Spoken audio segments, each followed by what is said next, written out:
Hello, friends. We're finding ourselves getting close to the end of our mini series. I hope that you feel a lot more empowered and that my intention to get you guys really knowledgeable about toxicity and its impact on our overflowing toxic buckets is having some sort of impact. And I'm going to share my screen today. We're going to have a chat about one of my favorite topics, which is how gene expression has overruled everything we understood about genes. So if you are 40 years old, you do not have the correct information available to you because it really wasn't out until 2003. And in high school, when you learned about genetics, there is a whole missing component to it.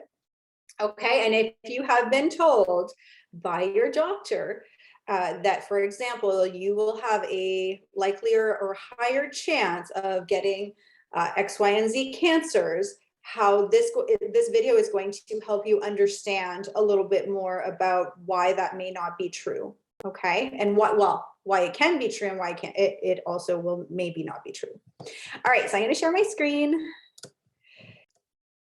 All right, guys, so this, again, I say this every time, this is one of my favorite topics, but it is, okay? When we think about our genetics, so we talked about our ecosystem, we talked about the things that were outside of us that help us. So our own little, basically, yeah, ecosystem. Like we talked about the things and bugs and different species that lived on us that can help us work and why we want to keep them alive because of toxicity. But now let's talk about us. Let's talk about our own oxidative stress, let's talk about our own genetics. So as you can see here is a complicated image, right, of a helix, basically in the shape of our DNA, which is found inside of, this is like a fake version of our cell here in my hand. And inside of that cell, there is a nucleus, and the genetic material that we have is actually found within that. So that's really layman's terms, but that means that each cell, and we have trillions, each cell has its own genetic information, okay, that we got mostly from our parents. And this is where everything got thrown out of the water when we figured out that in 2003, after scientists had been working on learning as much as they could about our genetic sequencing and all of these things, that they had more questions than they had answers. And we are currently, whether that will be finished before I'm dead or not, we are currently in the study of epigenetic and gene expression. And what they found is not short to mind-blowing, okay? So as you can see here, there's a little red dot here. And what it means is this is an epigenetic switch. Now on these little switches all over our DNA, these are where the expression of what's happening in our environment internally can be switched on or off. So for example, if you were to have cancer, you would have some of these gene expressions turned on, and you would have a lot of the genes to combat cancer turned off. I hope you guys are following. If not, always reach out. I'm pretty good at usually explaining things like this. Now, but I have no problem taking some extra time. Now, if for example, you were to do meditation for 20 minutes every day, or you sleep for 7 hours a day. These two things are just the examples I'm going to use, although there are thousands more that I could share with you, but those, we cover stuff like that in the conscious detox as well. But understand this, is that if you do those two things daily, you will actually give yourself a boost in turning on 200 or plus more, up to 500 genes, gene expressions, those switches. You can turn on the good ones, the ones that will fight cancer and disease, and you will turn off the bad ones. That is how powerful sleep and meditation can be. We're not even going to dive into the food part, but I am going to share, because this one is going to actually be within 5 minutes. I'm going to share that when we're learning about our bodies and we learn about genetic expression, this has debunked so much of what we've been told.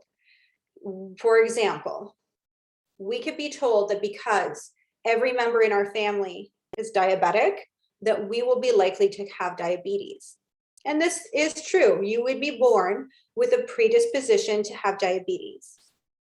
Now, this doesn't lock your genetic code in place, just the opposite. Your environment that you place your genes are, so the blood environment, and that you place your cells in, where the blood is the transport. That's why I use the blood environment. So your vascular system transports nutrients to you, and the gut, gets the nutrients going to you. But what I want to share really importantly is that when we have an overburden, where we have been overburdened with toxic exposure, which has a fancy word called oxidative stress. When we have oxidative stress or that pressure from toxicity, our gene expression will be more leaning towards the illness switches being on and the switches to support us being off, because of the environment we have placed that genetic material in. And this apple is a wonderful, wonderful example of that. Now, I'm going to guess, and this I could probably show this to many people too, is that if I would have used lemon oil, which is high in limonene and helps with glutathione production, if I would have rubbed the one side with lemon and rubbed the other side with something that was a little bit more toxic, like a cream or something like that, or even just the exposure to oxygen, it will look like this. This is oxidative stress. And that is what happens to us as we age. The aging process is part of growing and getting older, and there's nothing wrong with that. We have these things inside of us called telomeres that actually tell us how our aging is going. They shorten over time. But there are toxic material makes us age faster. So any type of toxic inhalation, toxic eating, toxic touching, creams and whatnot, toxic ingesting in the medical form or food form, these all cause oxidative stress and puts pressure on our gene expression and our environment internally. So I hope that you guys followed that. I'm going to end it there because this talk, even though is one of my favorites, and then I usually dive into talking about antioxidants and how to support oxidative stress, being overrun with oxidative stress. But I think that that's a lot for 5 days. Join me tomorrow when we chat about basically what it looks like to go through a detox and why it's so beneficial and how you can do it safely and how it can change your life.